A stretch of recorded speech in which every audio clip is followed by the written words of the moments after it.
I did not expect Apple to make a laptop like this. The MacBook Neo feels almost out of character for the company at first. For years, you wanted a MacBook, you were usually looking at a starting price of $999 US. Sure, older models like the MacBook Air M1 could fall to around $699 US on sale, but that was still far above what most budget buyers were shopping for. The MacBook Neo starts at just $599 US for education, which is a huge jump downward. That is $500 less than the new MacBook Air M5. And yes, that price is low enough to set off warning alarms, but after testing the MacBook Neo, I think the surprise is not that it is cheap. The surprise is that it is actually good. In fact, it is the most balanced laptop I have used under $600 US, and it easily beats every Windows laptop I have tried in this class. It also leaves most Chromebooks behind. For $599 US, Apple gives you an aluminum body that feels solid and premium, a bright 500 nit display with rich color, and the A18 Pro chip, which is fast enough for everyday work, streaming, browsing, light productivity, and casual game. The side-mounted speakers are also much better than they have any right to be at this price. So, what did Apple give up to make that happen? Where does this laptop fit in the wider market? And should you actually buy it? Let's get into the full MacBook Neo review. The MacBook Neo is one of the most interesting Apple products in a long time, and it launches at a time when value matters more than ever. Prices are rising across consumer electronics, memory is getting more expensive, global trade pressure is still affecting hardware costs, and people are simply more cautious with money than they used to be. Apple is usually treated as the company that sells premium gear, and that is mostly true. But that does not mean Apple cannot make good value products.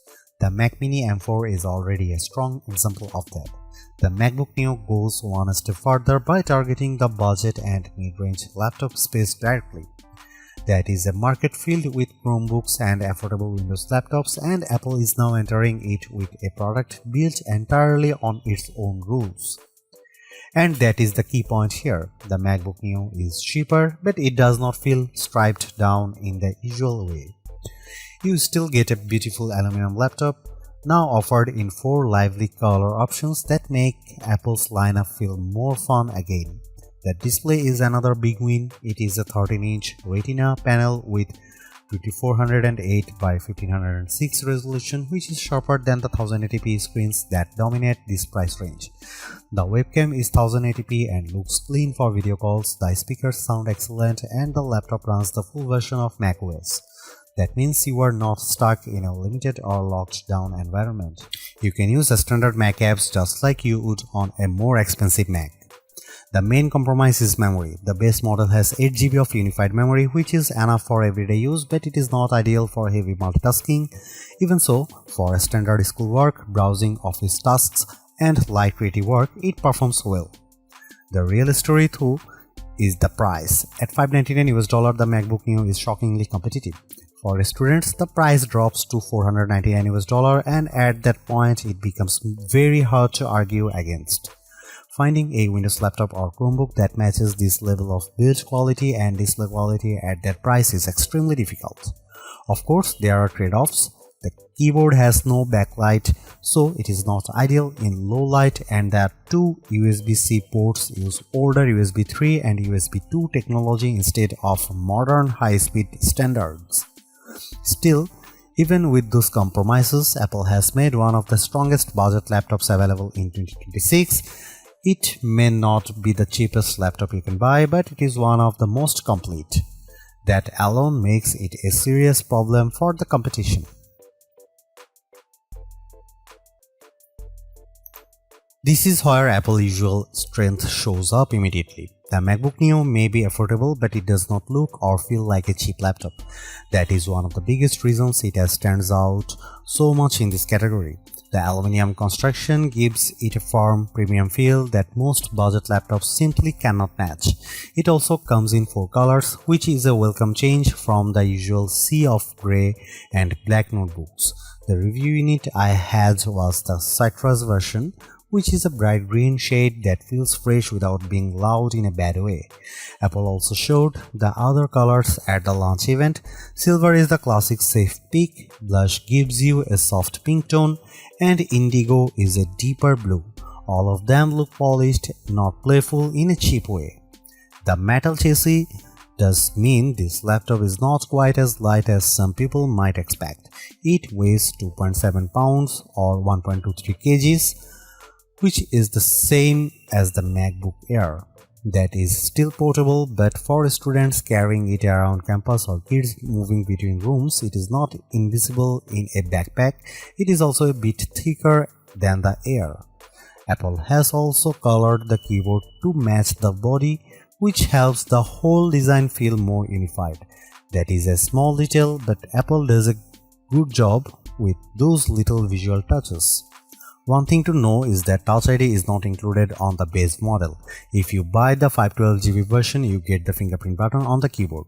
That is much more useful than the standard log button on the cheaper model, especially because Touch ID speeds up logins, purchases, password entries, and app approvals. It is a shame Apple locked that feature behind the more expensive configuration, since biometric security is already common on many cheaper laptops. The keyboard itself is comfortable and familiar. It feels like a proper Magic Keyboard, which is good. The bad news is that it is not backlit. That is probably the clearest compromise Apple made to hit this price point, and it matters more than some people might think. In a dim classroom, a dorm room, or a late night study session, the missing backlight becomes annoying fast. That may not be a deal breaker, but it is definitely something buyers should know. On the left side, you get two USB-C ports. These are also used for charging because there is no MagSafe 3 here. At first glance, the ports look the same, but they are not. The port closer to the back uses USB 3 and tops out at 10 Gbps, which is fine for modern accessories and decent for external storage, though still far slower than the Thunderbolt 4 or Thunderbolt 5 on more expensive MacBooks. You can plug in a 4K 60Hz monitor through it, which is useful. The second USB-C port uses USB 2, which is far slower and only really suitable for basic accessories like a mouse or keyboard. That means the two ports may look identical, but they do very different jobs. This is one of the strangest cost-saving choices Apple made. It works, but it is not elegant. Someone could easily plug a device into the wrong port and wonder why performance is so slow. Even if the logic makes sense from a cost perspective, USB 2 in a 2026 laptop feels hard to defend. But outside of that, the design is excellent for the money, the aluminum body feels premium, the screen size is practical, and the display is one of the best parts of the laptop. At 13 inches, the panel is portable and easy to carry. At 2408 by 1506, it is sharper than the standard budget laptop display. At 500 nit, it is bright enough to use in a lot of different environments, and with support for 1 billion colors, the image looks rich and vibrant. If you are used to cheap laptops with dim, flat, washed out panels, the MacBook Neo will feel like a major step up. It is one of the best displays you can get on an affordable laptop and maybe the best overall. The only thing missing is touchscreen support, which Apple still refuses to add here.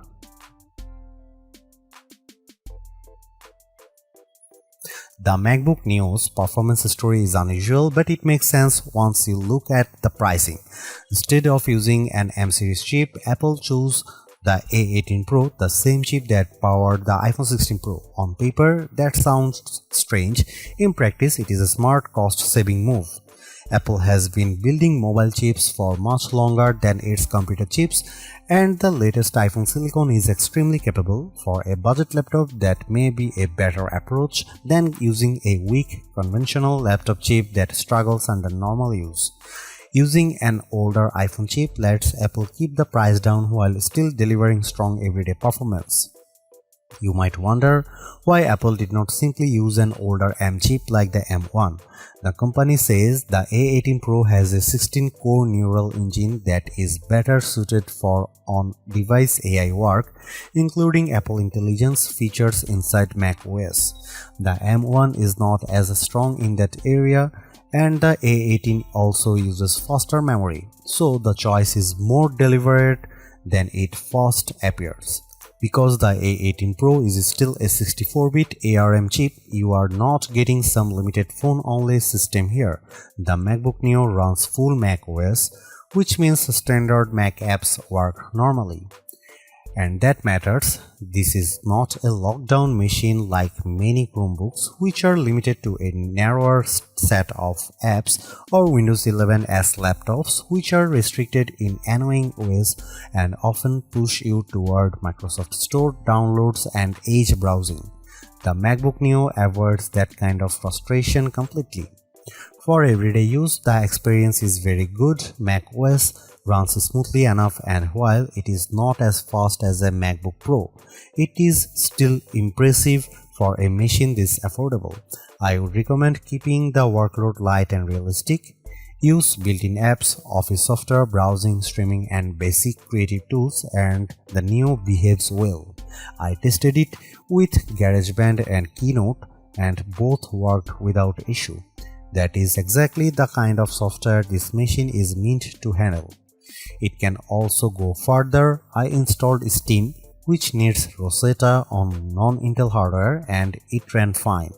That shows how open the Neo is compared with Chromebooks and other budget systems. You are not trapped inside a limited app ecosystem. Apple's ecosystem integration is also fully intact. You can mirror your iPhone, move files between devices, share your clipboard, make calls, send messages, and use an iPad as a second display. I even tested it with the new M5 iPad Pro, which is very uneven pairing in terms of price, but the feature worked great. That is one of the best things about the MacBook Neo. It still feels like a real Mac, not a cheaper version of one. The limits are mostly about hardware. If you want heavy 3D rendering, serious video editing, or a big creative workload, this is not the right machine. It can do a lot, but it is not meant to do everything. The 8GB of unified memory is the biggest technical concern. Unified memory is shared across the system and graphics, so once you start opening multiple apps or using more demanding workloads, it fills up quickly. During my testing with Safari, Keynote, GarageBand, and a Steam download running, memory usage reached roughly 6.48 GB to 7 GB. That is very close to the ceiling. And once memory is maxed out, the system slows down. There is no upgrade path here, and you cannot just add more RAM later. So the memory choice has to work for your needs from day one. For light users, it is probably enough. For heavier multitaskers, it is not. If you are planning to use the laptop for more demanding work, the MacBook Air M5 is the better choice because it starts with 16 GB of unified memory. The Neo is a good machine, but it is not built for high-pressure workloads. Gaming is possible too, though not in a high-end way. I got Cyberpunk 2077 running at a playable 30 FPS using the For This Mac preset. It was heavily reduced visually with many settings turned low or off, but the fact that a fanless $599 laptop can do that at all is genuinely impressive. It also plays iPhone and iPad games very well, which makes more sense for this hardware. Overall, the performance is strong for the money. It is good for school, web work, media, and light productivity. It is flexible, quiet, and more capable than most rivals, but it is still a budget machine and it should be treated like one. One more plus, it is fanless.